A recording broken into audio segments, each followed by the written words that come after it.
ladies and gents, welcome to War Thunder with Mags, and welcome to my first impressions of the Meteor F8.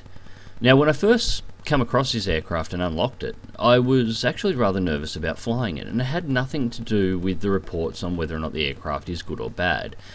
It just came from what I saw in the plane, and this is the first aircraft in War Thunder that I've found this issue with. The actual aircraft model for the Meteor F8 is incorrect. Not the flight model or damage model, but the actual representation of the aircraft that you see has been modelled incorrectly.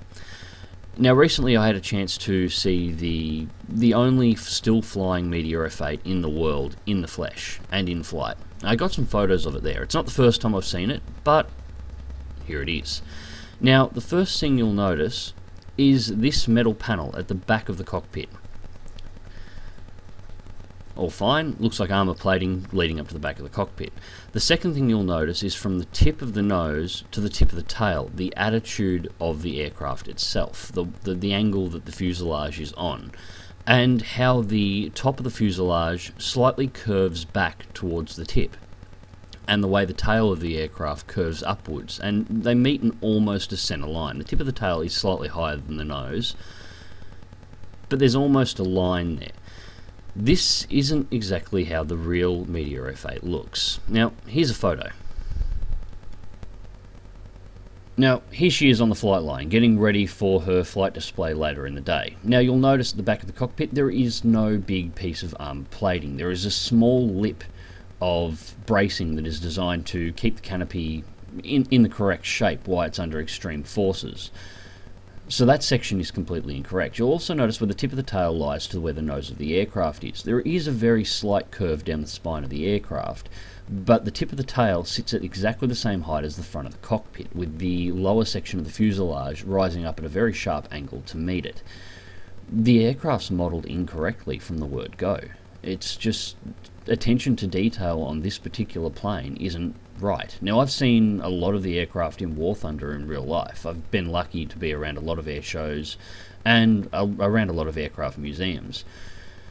This is the first plane that I've encountered that has this issue. Now, this had me nervous because if Gaijin hadn't put in the effort to get the actual aircraft model correct, something they're normally meticulous on, how close is the flight and damage models on the aircraft going to be?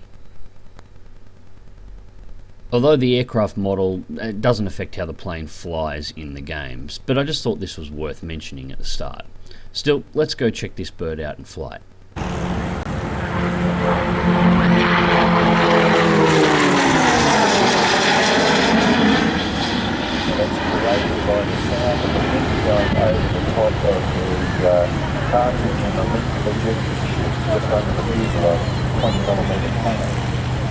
The Australians tried to get hold of some F8 Sabre aircraft in service and been allocated to the United.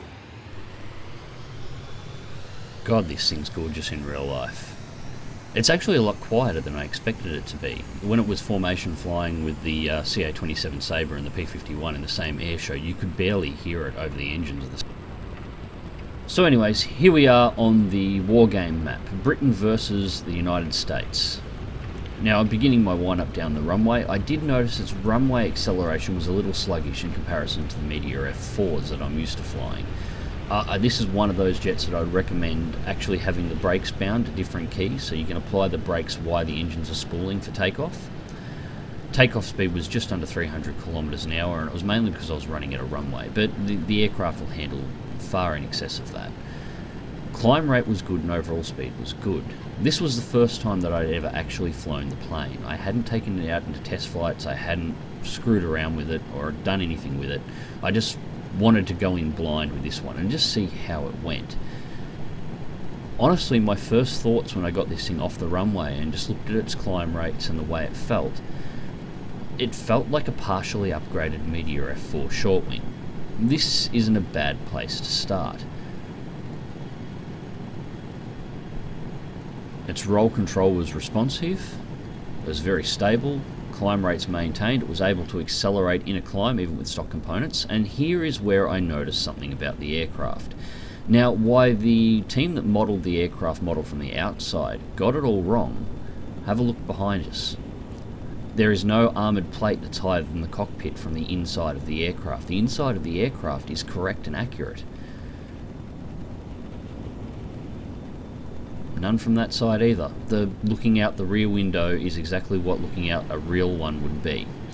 So the modelling team for the aircraft got it incorrect, but the guys who did the cockpit got it spot on. So there is that. Now besides that, cockpit-wise, it's pretty much a standard Meteor series. They're all the same in the front. The control configuration is slightly different, the gauges are in slightly different spots, but it's the same aircraft in the nose. It's doing a sharp burst climb here, and this is what Meteors do extremely well, vertical flight. Now at 347 kilometers an hour and 12,000 feet, I begin leveling out the nose, start getting my airspeed back up. Now I want that airspeed. The reason is, this is a map against the Americans and I'm in a 7.7 battle rank fighter. This will have Sabre F-Series. That will be my competition in this map. There will be F-80Cs, there will likely be F9, F5 Panthers, and of course a Sabre. The only way to compete against these aircraft is to keep the speed up. Now, due to the twin-engine nature of the Meteor, it tends to have a higher acceleration rate and a higher climb rate than the Sabre does.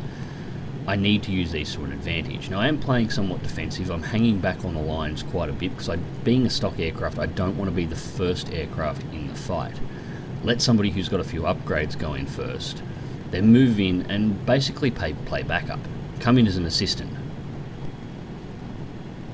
Now by this point I'd found that the Meteor F8 does have better elevation control than the Meteor F4, which it should. The reason why the Meteor F4's tail was extended in its design was to move the elevators further away from the centre of mass. The aircraft always had great elevation control, but the design was to increase it and make it even better.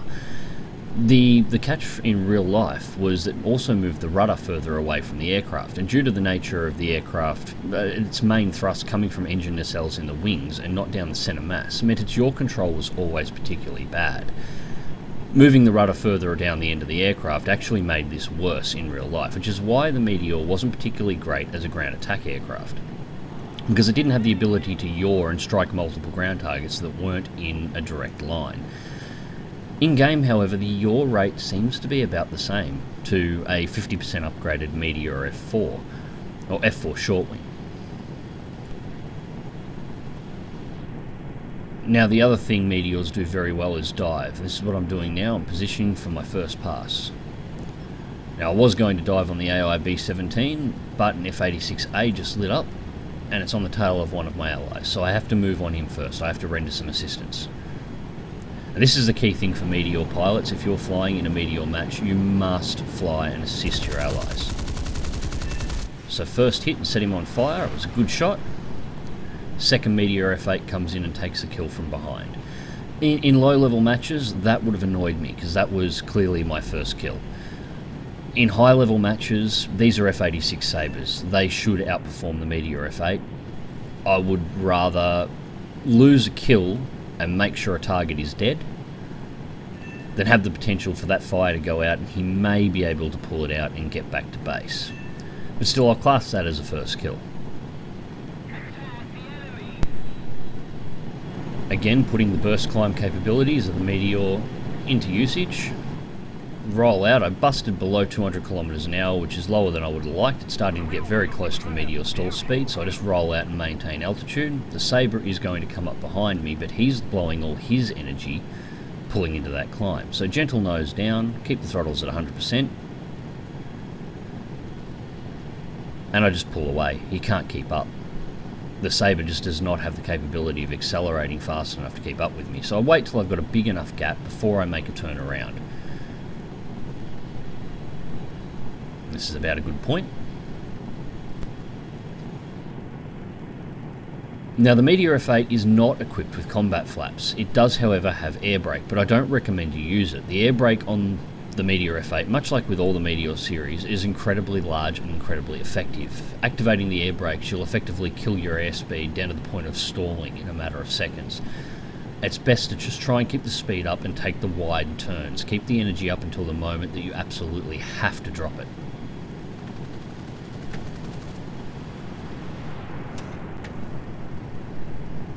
use it for a small burst then, because I wanted to tighten up the turn and hopefully get the nose in on the dive, but the Sabre just had too much speed to be able to follow. Now, this is not usually how you would want to fight in a Meteor, but I thought I wanted to test the turn capabilities of the aircraft and see whether or not... I knew I would never follow a Sabre directly on turns, but how close this aircraft could keep. And I was rather surprised. The Sabre definitely had the extra turning capability, but it wasn't a whole lot better than what the Meteor was able to do. The Sabre pilot was able to get above me, however, during the turn, so I'll just break away, fly in level flight, and again, just pull out of its range. This is one of the things that is excellent about the Meteor. I can just choose when I want to enter and leave combat. I will probably end up testing this thing against a MiG eventually, and I have now finished unlocking the MiG-9 late, so I've been able to test fly the first MiG-15. I'm not entirely sure what I'm doing here tactically would work against a MiG-15. If they've got a dive on, those things are incredibly fast. So we've got a B-17 over there bombing targets. I thought I'd go and make a pass on it. The Sabre's in a position at the moment where I really cannot effectively engage it.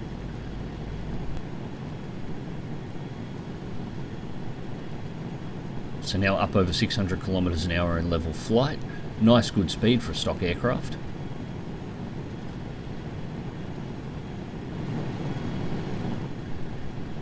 B-17's already taken some hits, but it's still maintaining flight. Now I don't want to steal this guy's kill if I can avoid it, but an assist would be nice. So let's do a gentle pass and fly over.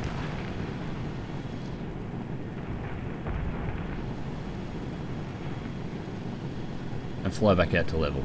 Now I'm in a position where I can re-engage those Sabres, and tapping the B-17 secured me the kill. I can't see the target, so I bring it back around to make a second pass. Light those engines on fire. And boom, back out at 600, again passing away from the island. I know where those Sabres are, I can't see them, but they're around the other side of the island. And there's the kill assist. All done here, and target has come in. F-86 F series booms through fast. I take it into a burst climb. I've got a lock on him. My apologies, it's an A5.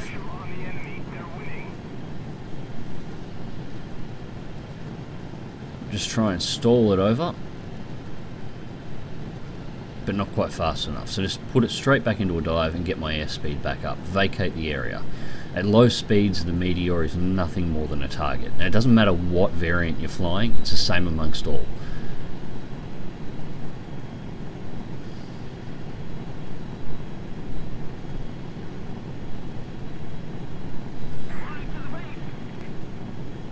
Already back up over 600 kilometers an hour, faster than the Sabre can follow.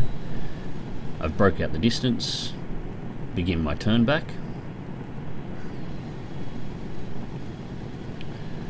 Already has another Meteor all over it, but I want this guy. I want to get a kill this match, so I'm moving in. Now he's blowing a lot of energy and avoiding that Meteor F8, and he can't out-accelerate. Try a lead shot then, but not quite enough.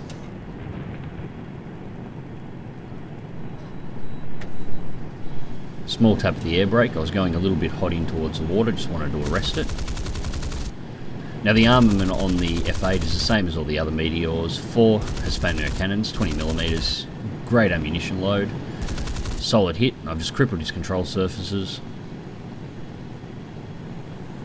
and down he goes.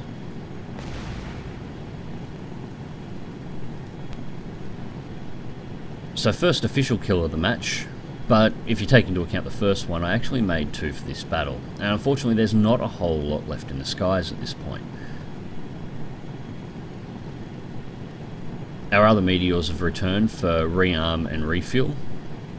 I'm still doing pretty well. I took out a full fuel load on this thing. Now the fuel load on it is only 27 minutes. However, some of the F4 Meteors that are flying around only have 21, and if they took only a light fuel load, which is 19, they're nearly burnt out. They're getting into the lower part of their tanks, so they've just taken the advantage of most of the enemy fighters being out of the area to get a refuel and reload their ammunition. Unfortunately, it's not an advantage that you can exploit. Most of the American aircraft, excluding the Panther series, actually has a lower fuel load than the Meteor, but it's not by enough for it to give the Meteor an advantage. Fuel load wise, the Meteor only has a few minutes more, so if the enemy team's Sabres are having to break off in order to get a fuel load, that's the time that you need to be doing it as well. Otherwise, when they come back, you're going to have to go down for fuel right when they're already fueled up, rearmed in the area, and they will just get you on the runway and kill you. Now from this point on, the match simply turned into a 15-minute fly around looking for the last remaining enemy aircraft, an F.8F, that was hiding off on the edge of the map somewhere. I never actually saw it shot down, I never detected it for the rest of the match. One of our Meteor F4s came across it and dove down from above, ending the match. So let's go through to the results. So, 4th place, 1 air kill, the on-hand award, 49,015 Silver Lions, 4,568 mod research points, and 2,434 air research points, with no modifier because I'm not researching any aircraft at the moment. And that was 2 assists, 1 for the B-17 and 1 for the F-86 F-Sabre. The F-86 could have been a second kill and it would have been nice, but it wasn't. All in all, for a first match, first time flying the Meteor F8, it wasn't bad. It could have been a lot worse. I took no damage, so I had no repair, even taking into account my free repairs. So, the Meteor F8. What I was expecting was an aircraft that was worse than the Meteor F4 that came in before it, because that's what all the reports came back as. What I found was an aircraft that operates about the same stock as a Tier 2 upgraded Meteor F4. It is slightly improved. I'm not sure how its performance will pan out to fully upgrade it. I am interested in finding out. Again, I think much like the Lancaster, this is an aircraft that isn't so much bad as it needs to be flown differently than most people expect, and it surprises them. Anyway, ladies and gents, hope you enjoyed this video. Click like if you do, subscribe if you want to see more. Fly smart, fly safe. I'll catch you in the skies.